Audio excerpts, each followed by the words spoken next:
کیا جائے اس لیے کہ ہم گناہوں میں ملوث رہتے ہیں. ہم کس وقت ہم سے گناہ ہو جائے ہمیں پتہ بھی نہیں چلتا.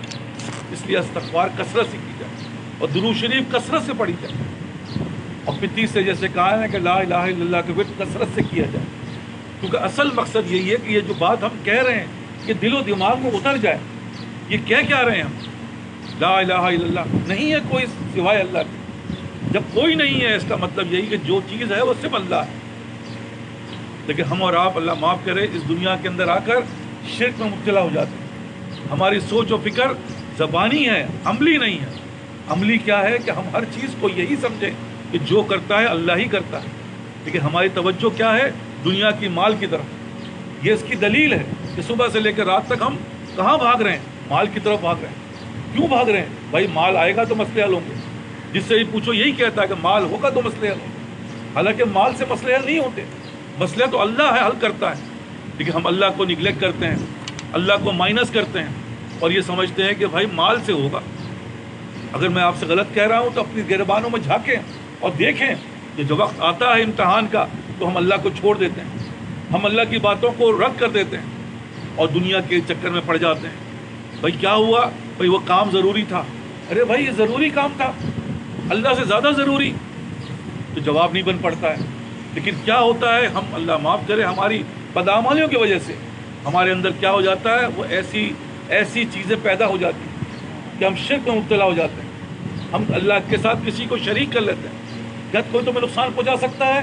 نہیں پہنچا سکتا. لیکن ہم یہ سوچ رہے ہیں اس نے مجھے نقصان پہنچا دیا، ایسا ہو گیا اور ویسا ہو گیا.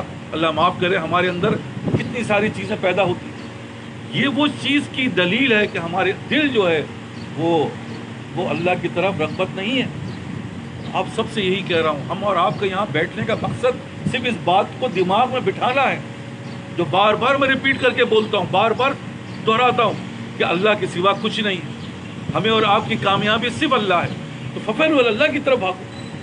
اور اللہ کی طرف بھاگنے کی جو کسوٹی ہے وہ دل ہے.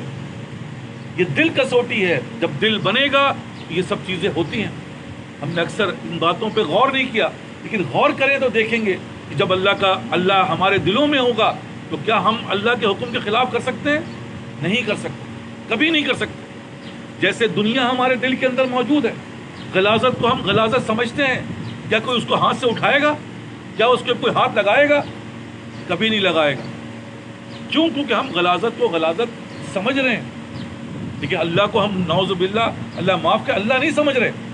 اگر سمجھتے تو کبھی بھی ہم اللہ کے خلاف نہیں کرتے.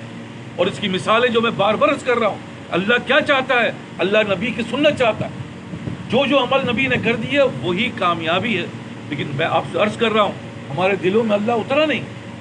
کیونکہ جب اللہ اترے گا تو آپ یقین کریں آپ کا جوتا اتارنا بتا دے گا، آپ کا چپل پہننا بتا دے گا، آپ کا مسجد میں آنا بتا دے گا، آپ کی شکل بتا دے گی، آپ کی وضاقتہ بتا دے گی. یہ سب چیزیں آپ کو کہنے کی ضرورت نہیں ہے، یہ خود بخود بولیں گے. اور رزلٹ یہی آتا ہے کہ ہم اللہ کو اللہ معاف کرے نبی کی سنتوں کو رد کر دیتے ہیں. یا دھیان میں نہیں ہمارے ہوگی بھائی کچھ چیز. لیکن کیا غلطی سے بھی تم نے ایسا کام کیا جو غلاظت کو اٹھا لیا؟ کبھی نہیں اٹھاؤ جب تک کہ تمہارا سینس کام کر رہا ہے، تمہارے دل کے اندر اس گندگی کی اہمیت موجود ہے. لیکن نہیں ہے تو اللہ کی نہیں ہے. اسی کا نام اللہ کہتا ہے یہ جو باتیں تم کر رہے ہو یہ دل سے نہیں کر رہے. اور جب تک دل سے نہیں کرو گے اس وقت رزلٹ نہیں آئے گا. جو میں بار بار ریپیٹ کرتا ہوں یہ دل ہی ساری چیزوں کی بنیاد ہے. اور اللہ تعالیٰ قسمیں کھا رہا ہے اس دل کے اوپر کہ دل مطمئنہ چاہیے. اور جب تک یہ تمہارا دل مطمئنہ نہیں ہے میری باتوں سے، میرے نبی کی سنت سے، اس وقت تک تم کامیاب نہیں ہو. اس لیے آپ سب سے کہہ رہا ہوں کہ بھائی توجہ اس بات پہ دو، توجہ اس بات پہ دو کہ کیا کرنا ہے، اللہ سے تعلق بنانا ہے. تو جیسے جیسے تعلق بنے گا آپ کے اندر یہ کیفیت پیدا ہو جائے گی.